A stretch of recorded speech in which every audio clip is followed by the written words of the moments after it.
नमस्कार दोस्तों, स्वागत है आपका प्रयागराज टेन चैनल पर। डिक्टेशन 5 सेकंड में शुरू होगी। ध्यानपूर्वक लिखिएगा।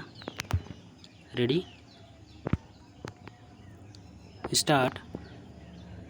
महोदय, राष्ट्रपति का अभिभाषण सरकार का नीति वक्तव्य होता है, इसलिए सरकार द्वारा ही इसका प्रारूप तैयार किया जाता है। अभिभाषण में सरकार के विभिन्न मंत्रालयों और विभागों द्वारा प्रदान की गई सामग्री के आधार पर तैयार किए गए पैराग्राफ शामिल होते हैं। अभिभाषण से कुछ माह पहले प्रधानमंत्री कार्यालय द्वारा भारत सरकार के सभी सचिवों से अनुरोध किया जाता है कि वे अभिभाषण में शामिल करने के लिए अपने मंत्रालयों से संबंधित जानकारी भेजें। अभिभाषण में पिछले वर्ष के दौरान सरकार के कार्यकलापों और उपलब्धियों की समीक्षा तथा महत्वपूर्ण राष्ट्रीय तथा अंतर्राष्ट्रीय मुद्दों के संबंध में सरकार द्वारा अपनाई जाने वाली नीतियों का उल्लेख होता है। इसमें सरकारी कार्यक्रमों का संक्षिप्त ब्यौरा दिए जाने के साथ ही उस वर्ष आयोजित होने वाले सत्रों के दौरान संसद के समक्ष लाए जाने वाले प्रस्तावित विधायी कार्य की मुख्य मदों का उल्लेख भी किया जाता है।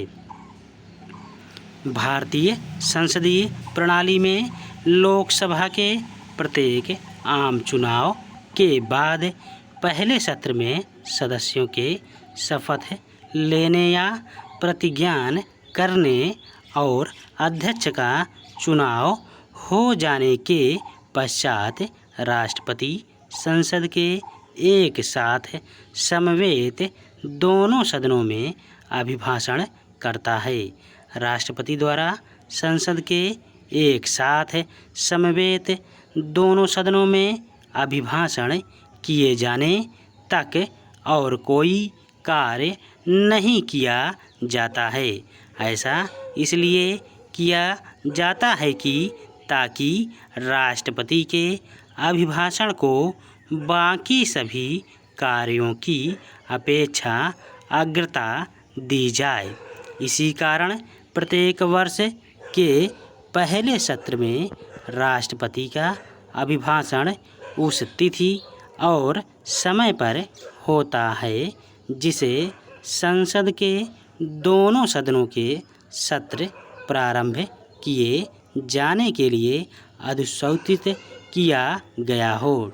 नई लोकसभा के पहले सत्र या वर्ष के पहले सत्र के आरंभ के संबंध में अध्यक्ष को प्रस्ताव भेजते समय संसदीय कार्य मंत्री उस तिथि और समय का सुझाव भी देता है जब राष्ट्रपति संसद के एक साथ समवेत दोनों सदनों में अभिभाषण कर सकते हैं। सदस्यों को राष्ट्रपति के अभिभाषण की तिथि, समय और स्थान की सूचना संसदीय समाचार के माध्यम से दी जाती है। भारतीय संसदीय लोकतंत्र में संसद के एक साथ दोनों सदनों में राष्ट्रपति का अभिभाषण संविधान के अंतर्गत सबसे गरिमापूर्ण और औपचारिक कार्यवाही है। संसद की दोनों सभाओं के सदस्य संसद भवन के केंद्रीय कक्ष में एक साथ समवेत होते हैं, जहां राष्ट्रपति अभिभाषण करता है। इस अवसर के अनुकूल अत्यंत गरिमा और शालीनता बनाए रखने की आवश्यकता होती है। इसलिए सदस्यों को राष्ट्रपति के आगमन से 5 मिनट पहले अपने स्थान ग्रहण कर लेने चाहिए।